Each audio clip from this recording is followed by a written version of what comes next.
है जो सबकी नजरों से छिपी हुई है, पर वो कब तक बाहर आएगी कोई नहीं जानता।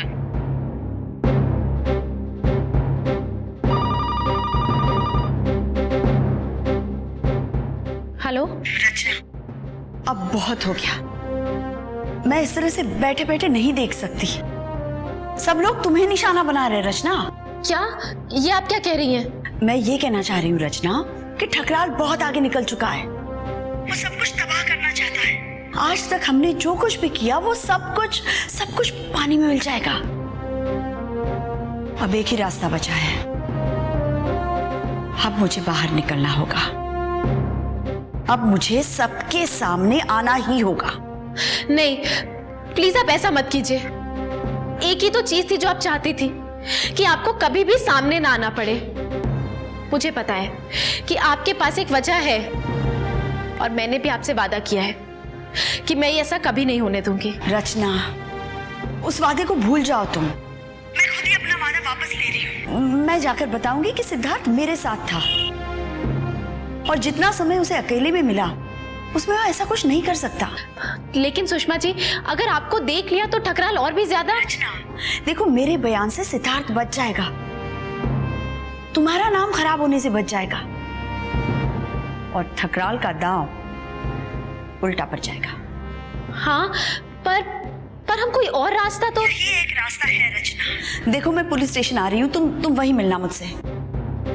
रचना, अगर मैं चुप रही तो ठकराल की बदतमीजियां और बढ़ती जाएंगी, और एक समय था छुप कर लड़ने का, वो समय अब खत्म हो गया है।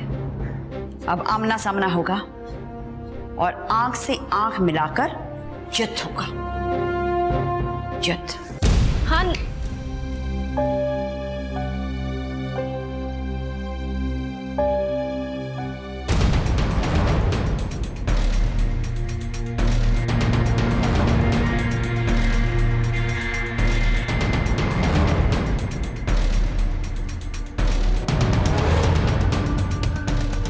क्यों बहन जी, आपको क्या लगा था हम लोग आएंगे ही नहीं?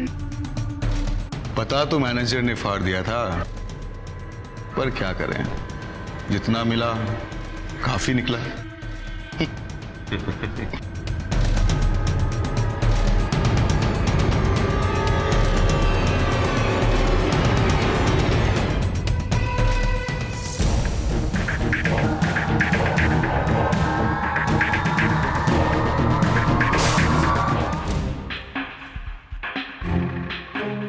सुषमा जी के आने तक हम लोग यहीं रुकते हैं।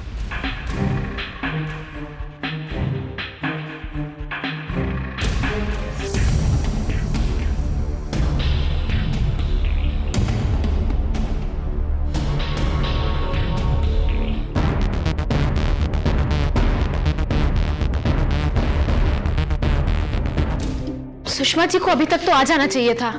हाँ बेटा, उनका घर तो यहाँ से तकरीबन 20 मिनट की दूरी पर है। मैं कॉल करके देखती हूँ एक बार। हाँ, ट्राई करके देख।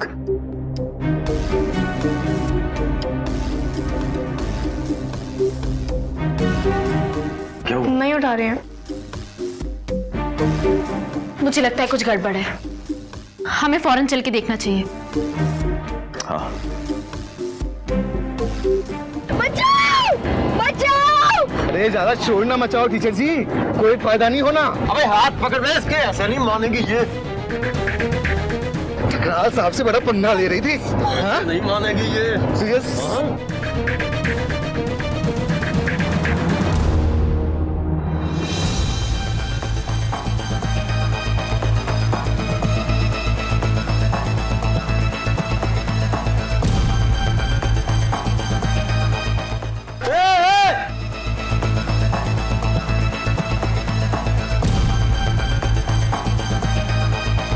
सुषमा जी,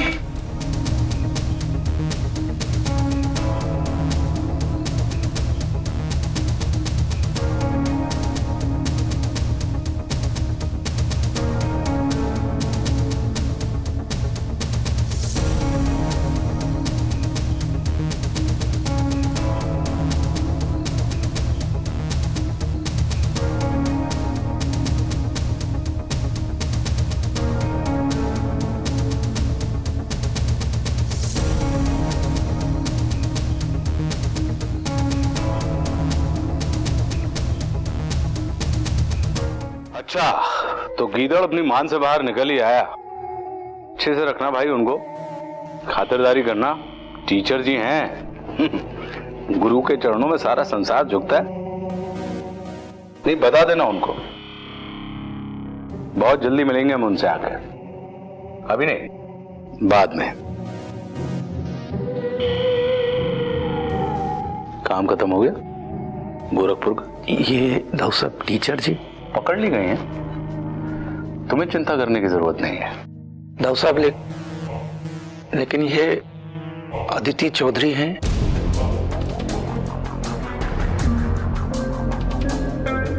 पुराने मुख्यमंत्री की बेटी। हमें लगा कि हमने उन्हीं को देखा है जिन्हें हमारे अपने लड़के लेकर जा रहे थे। हम समझ रहे हैं बच्चा कि तुम विचलित क्यों हो रहे हो। तुम्हें लग रहा है कि वो सबके सामने कह देगी कि उसके पिता और इस प्रदेश के पूर्व मुख्यमंत्री का खून तुमने किया है। दाऊ साहब, सुना है कि उस रात वो भी थी वहां पर। उन्होंने कुछ ना कुछ तो देखा ही होगा ना। उसकी चिंता तुम मत करो, वो हम देख लेंगे। तुम बाकी काम निपटाओ। पर दाऊ साहब,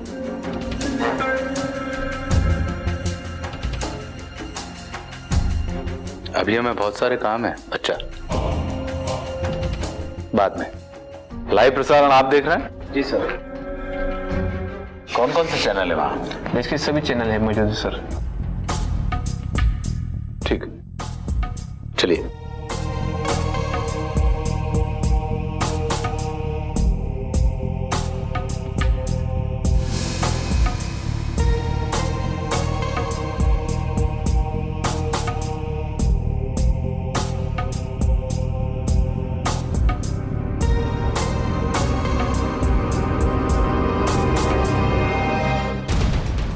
बच्चा सिंह जी, हम जरूरी काम पर जा रहे हैं, आपको साथ चलना होगा।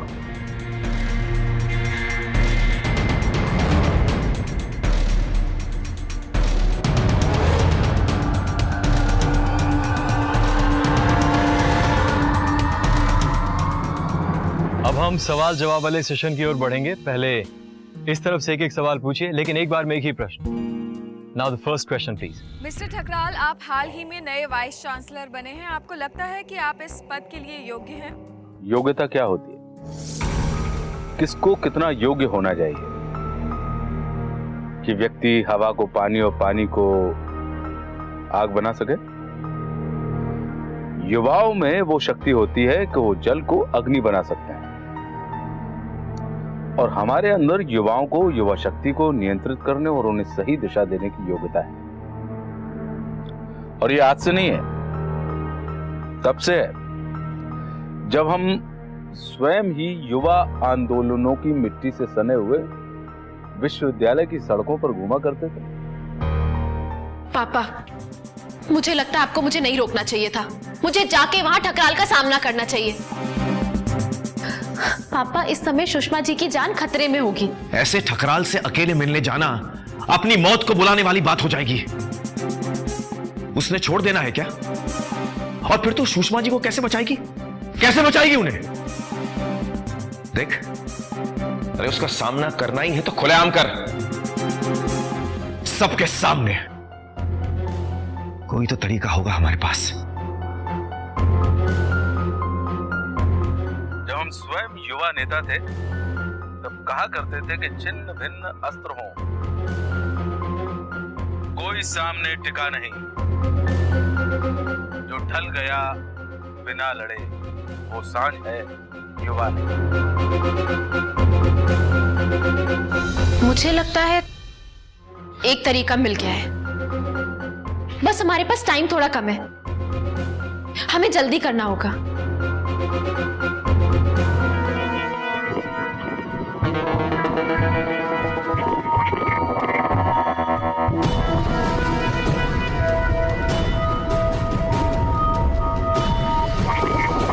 पर रचना वाले मामले में आपको क्या कहना है, खासकर जब इस केस ने एक नया मोड़ ले लिया है? अब क्या कहें, बहुत दुख होता है ये सोचकर कि इतनी प्रतिभाशाली लड़की, उम्मीदों से भरी हुई, देखिए क्या हाल हो गया उसका आजकल। हम पहले से ही कह रहे हैं कि वो झूठ बोल रही है, लेकिन हमेशा से ही सच बोलने वालों के साथ यही होता है, सारे इल्जाम उन्हीं के सर मढ़ दिए जाते हैं।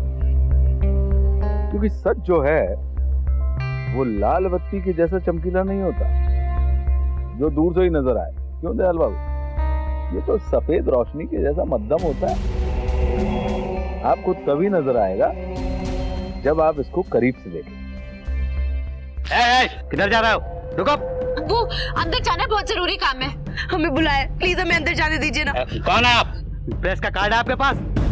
देखिए भैया, बहुत जरूरी काम है, आप कम से कम इन दोनों को अंदर जाने दीजिए ना, हम लोग यहीं बाहर रुक जाएंगे। नहीं नहीं नहीं, ऐसे नहीं जा सकते। देखिए प्लीज हमारी बात को समझने की कोशिश कीजिए ना, हमें अंदर जाना है। बोला ना मैंने, बुलाया हमें। किसने बुलाया? मैंने बुलाया है इन्हें, और ये रहा मेरा कार्ड। मुझे इन लोगों का इंटरव्यू लेना है, आप इन्हें अंदर आने दीजिए। रचना चलो अंदर।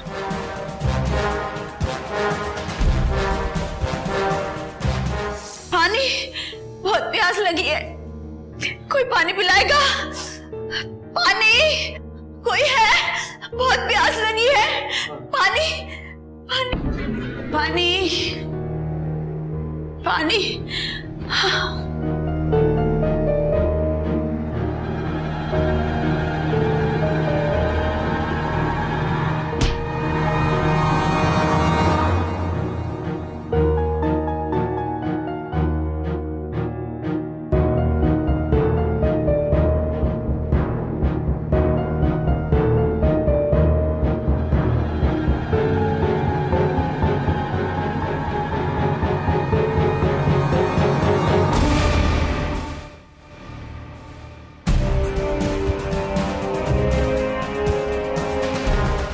देखिए ईमानदारी की बात तो यह है कि हमें कोई फर्क नहीं पड़ता कि हमारे ऊपर कोई भी कितने ही घटिया इल्जाम लगाए, क्योंकि हम इस सत्य को जानते हैं कि मूर्ख को समझावते ज्ञान गांठिका जाए, और कोयला होए ना उजरा 100 मन साबुन लाए। कोयले को आप कितना ही रगड़िए, 100 मन साबुन से धो लीजिए, नहीं आदित्य, वो कभी भी सफेद नहीं रहेगा, वो काला ही रहेगा। यही प्रकृति इल्जामों की होती है, क्योंकि हम कानून को मानने वाले एक सीधे साधे नागरिक। अगर आप इतने ही बेकसूर हैं, तो सुषमा राय का अपहरण क्यों किया? लीजिए एक और बेसिर पैर का इल्जाम। अरे बेटे, किसकी बात कर रही हैं? कौन सुषमा राय? जबकि इस वक्त आपको बात करनी चाहिए अपने उस दोस्त सिद्धार्थ की, जिसके खिलाफ पर्याप्त मात्रा में सबूत हैं, जिसने इतना भयानक कांड किया है, जिस वक्त पुलिस हिरासत में है। उसका कोई जवाब है बेटे आपके पास? उसका जवाब ये है कि ये सब झूठ है, एक ऐसा झूठ जो आपने बनाया है। सिड निर्दोष है, और पूरी दुनिया में सिर्फ एक ही इंसान ये साबित कर सकता है, और वो आपकी वजह से गायब है। मैं एक बार पहले भी शो में आ चुकी, इंसाफ की भीख मांगते हुए, लेकिन उस वक्त मेरी आवाज को काट पीट कर दबा दिया गया था। इसलिए इस बार मैं कुछ भी नहीं मांगूंगी, अपना हक छीन कर लूंगी। अच्छा, आज मैं यहाँ पूरे देश को ये बताने आई हूँ कि ठकराल साहब, इन्होंने ना सिर्फ मेरा यौन शोषण किया, बल्कि ढेरों लोगों के साथ धोखाधड़ी, कईयों का अपहरण और खून भी किए हैं। यहाँ तक कि इस समय भी इन्होंने सुषमा जी का किडनैप किया हुआ है। और अगर उन्हें कुछ भी हो गया ना, तो उसके जिम्मेदार सिर्फ ये होंगे। क्या अब भी कोई पुलिस, कोई प्रशासन नहीं जागेगा? क्या अब भी आप लोग एक इंसान की जान नहीं बचाएंगे, जिसे ठकराल हमेशा के लिए खत्म कर देना चाहता है?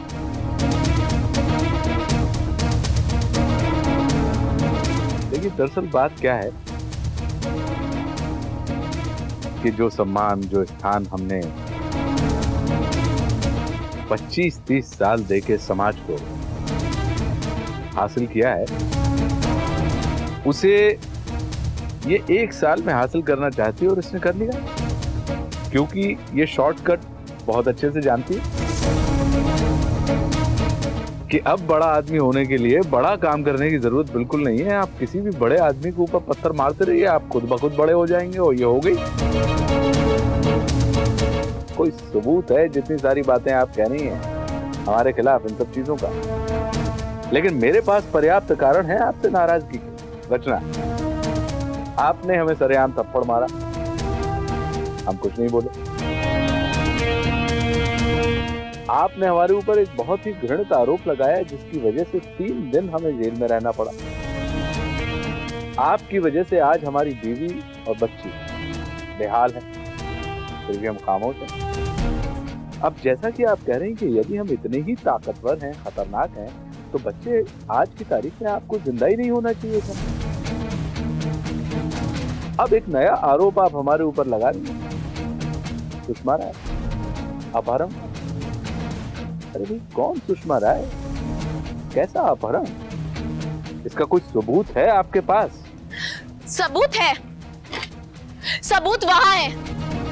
ढेर सारे लोग जो तुम्हारे शिकार हुए, वो सब एक साथ आएंगे, तुम्हारी गर्दन तक पहुंचेंगे।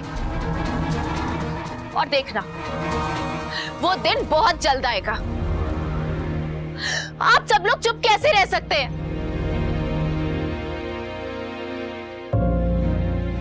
आप में कोई दोस्त, रिश्तेदार या घर वाले, कितना कुछ खो चुके हैं आप लोग, कितना कुछ सह चुके हैं। आप में से जो लोग इस शैतान के शिकार हुए हैं, क्या उनमें से कोई भी इसके खिलाफ आवाज नहीं उठाएगा?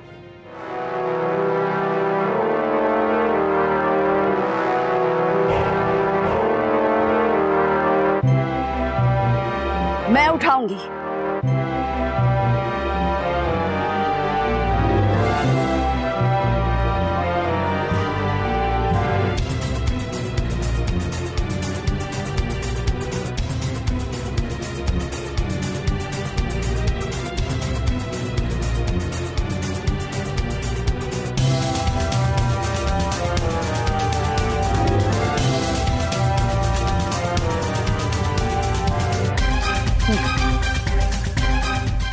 मुझे जिंदा देखकर हैरान हो गए होगे ना? तुम्हें तो लग रहा होगा कि मैं जिंदा बच ही नहीं सकती, लेकिन तुम्हारे गुंडों का निशाना मेरे निशाने जितना सटीक नहीं है।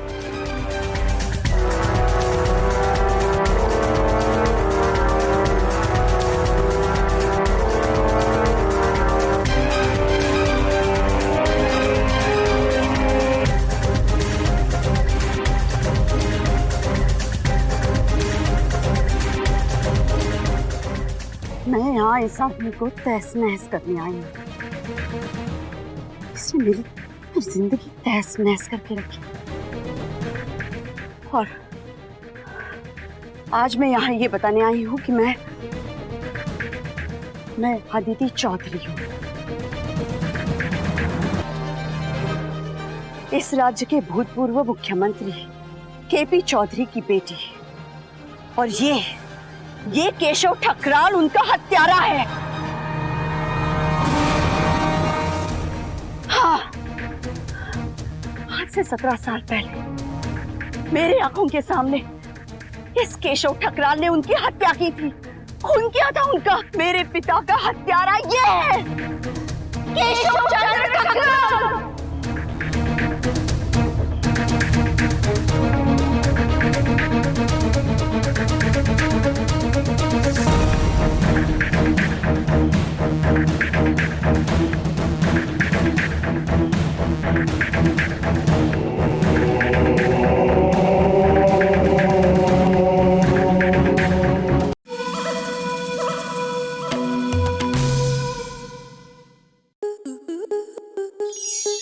स्टार प्लस के YouTube पेज पर आने के लिए आपका धन्यवाद।